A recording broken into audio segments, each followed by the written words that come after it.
All right. Let's get this out of the way first. The thoughts, views, and opinions expressed on Tailboard Talks Firefighter podcast are solely those of the speakers, guests, and host, and do not in any way represent the thoughts or views or opinions of any other employer, partnership, or sponsor. The material and information in this podcast is for general information purposes only and should be used at the listener's discretion. Let's go. What's up, everybody? Welcome back to the Tailboard Talks Firefighter podcast. My name is Chris from 4th Shift Firefighter. Welcome back. Second episode of the new year. Lots of snow on the ground. Lots of heavy snow on the ground. And I did the old thing where I was like, well, we'll just count this as my workout today. And then I looked at the heart rate strap data afterwards because I threw on the 4th Frontier strap. And it actually was a workout. It took about 40 minutes between about half hour of shoveling, 10 minutes of snowman building. But the snow was so wet, couldn't even build a snowman. It was just so wet and saturated. But I got myself into like 80% of my heart rate trying to shovel that stuff. There was like 6 inches of slush basically. So bringing me to my first point, I told you I was going to do better about this. Go visit, please. Go check out my affiliates or my friends. First one is the 4th Frontier strap. It's a chest heart rate monitoring strap. Gives you all the standard data that you'd expect, plus lead 2 EKG. So it's pretty cool. You can look at that for the entire duration of recording. It gives you the feedback of lead 2. And then my second one, Rescue 1 CBD, 0.000 THC, and 100% safe for the job. Awesome company, awesome dude. Please check those guys out. It helps me, it helps the show, it helps them. What I want to talk about today is something I mentioned briefly, very quickly last episode, and it was about how Katie keeps me accountable for things.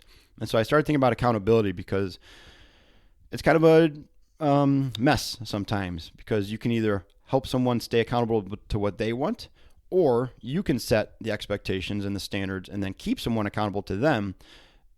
They're two completely different things. Two completely different things that kind of get muddled together, and they can cause a lot of frustration for the people you've asked to keep you accountable when they take and put theirs on you instead of listening to yours. Let's talk about it a little bit, okay?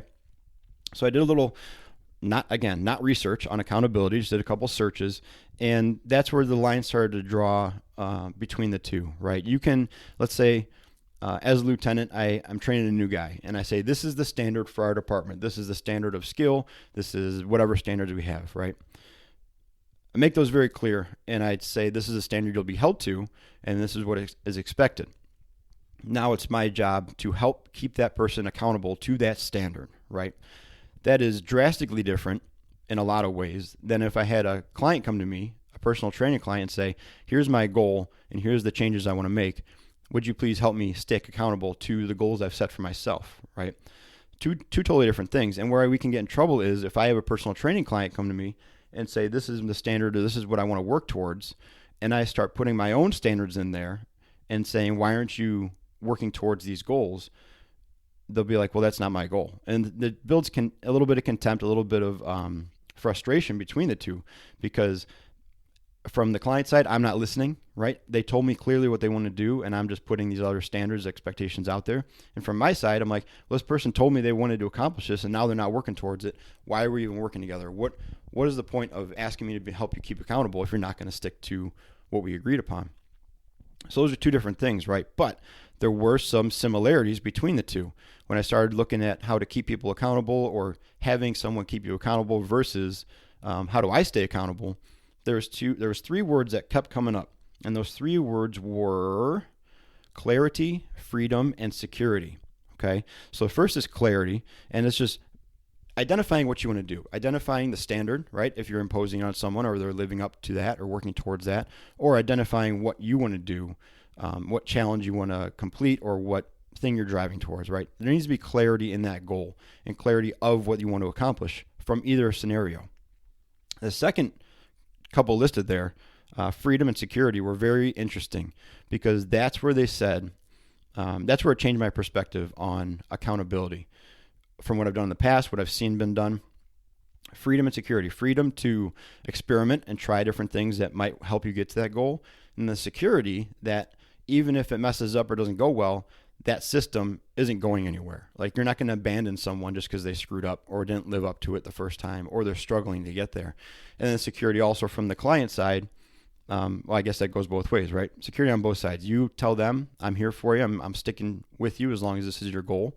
and the client says, I feel more secure now. I feel like I can mess up. I can have an off day. I can not do well a few times or something like that, and we can continue working towards it. So it changed my perspective a little bit, and kind of gave me a different image. Instead of being like a referee in any sport, let's just say hockey because it's the best one, where something happens and you immediately blow the whistle and then you serve your penalty, or the play stops, right? Gets derailed. You have to start over, maybe in a less advantageous position. Instead of being that, I think a better approach and a more healthy approach based on what I was reading about is basically imagine like you're bowling and the bumpers come up for bowling, and you're not there to derail something and stop it and rub their nose in it and say how you done wrong and then give them a 2-minute timeout. Your goal is to keep the ball moving, just kind of like boink, like get them back to where it's going to go. And maybe they hit the other bumper, right? They swing too far the other side, screw up again. But you just keep kind of bouncing them back and forth, and eventually they make it down the lane and they get to the pins, to the goal, right? So be bumpers, not referees. That's what's going to kind of keep us moving forward instead of stopping. And we have to have a meeting about this thing that happened and evaluate it and reframe our goal. That's not always necessary. Sometimes, but not always necessary, okay? Now, understand that the people you ask to keep you accountable, or the people imposing those standards on you, their version of bumping you will be very, very different depending on what level of the chain they're in, what relationship you have with them. If it's a peer or even someone, I don't want to say below you, but of the same rank or newer than you, and you're using them to keep you accountable, their version of bumping you back in line might be like, hey, did you work out today? Or like, hey, are we working out today? Or, hey, do you want me to shop and cook? Or are you going to eat with us today? Something like that. Something very casual, right? If you decide to have superiors in the chain keep you accountable, understand that their level of bumper might be more significant than you're asking for. Their level of bumper might be a counseling session, and it might be part of the chain of progressive discipline, depending on what you're asking them to keep you accountable for and what you do, how hard you hit that bumper. Okay, so just be aware of that. But this also brings me to kind of part two of this thing. One of the most valuable things I've tried to do, and it's been successful, it's been not, was assemble a bunch of bumpers of different levels of the chain. And they're there for a very specific reason. Usually I have a good relationship with them first, or I've kind of sought them out as a mentor, or they've completed or done something I want to do, or they have knowledge that I don't have, or I'm just friends with them. Like Kurt is a good bumper for me. I can go to Kurt and say, hey, I think I'm going to screw this thing up. I need some help. Or I think I screwed this up. What should I do? I also have people of my same rank. I have people above me that I can go to. And we kind of have the understanding that, like, if I'm coming to you with an issue, I'd like to approach this as a learning thing, not make a bigger issue out of it. So I'd like to run this by you without you automatically elevating it. And that's not really a characteristic that some people have. Some people, if you come to them and say, hey, I think I screwed this up, they're going to be like, yeah, you did, and now we're going to have to do something about it. Instead of giving you the freedom and security of saying, okay, yeah, that was a mess up. Do you know, and kind of helping you through it, right? And yes, if you go to someone higher up in the chain with an issue that might be questionable, they might tell you, we need to make a thing of this. That's been done with me before. Run scenarios by people with personnel issues when I became like a brand new lieutenant, even though I'm still a new lieutenant, and said like, hey, here's the issue. I don't personally want to make anything of this, but I think it might need to be. I'm not sure. And then the person was like, yeah, we do need to make something of this, but we're going to do it in a very controlled way and a fair way instead of just dropping the hammer, writing an email to the chief, and then this thing blows up, right? So that's not a risk, but that's part of the understanding. If you're going to someone above you or someone in the chain that has that obligation or that responsibility to the organization, and you bring them the right thing, they might have to act on it. I posted something a long time ago, and I should probably repost the story, but it was essentially said, it just came to mind, so I'm trying to remember that, like, if you want administrative decisions, be ready for administrative action or something like that. Or if you want the administration to get, if you want executive involvement, be ready for executive action. What that came from was we were all sitting around the table a long, long time ago, and the guys are just griping, just doing the table stuff, right? And something that a feud in the station was going on, and someone said, well, I don't like it this way, and I don't like it that way. it was an impasse. And they said, well, fine, let's just standardize it then. Let's get the captain in here. He can decide. And the captain was listening from down the hall because it was a loud conversation. And he came out and said, if you want me to make a decision on this, I absolutely will. But this does not seem like something you want me to decide because no one's going to be happy. And in that moment, everybody said, never mind, we'll figure it out. Like, we'll take care of it. You don't need to bother yourself with this. Forget we even mentioned it. And the captain went, cool, thanks. And then they figured it out.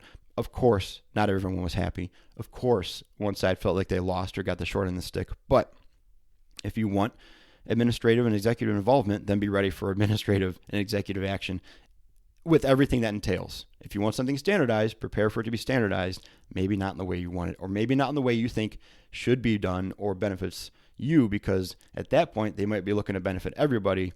You might have been making out better than you thought. So that was a quick one. I don't want to ramble on too much about this. Just a few things about accountability, a few things about assembling your own personal little team that can help you stay accountable to what you want to do, and also help you stay within the mission and values of your organization and your department or whatever you're trying to be involved in, right?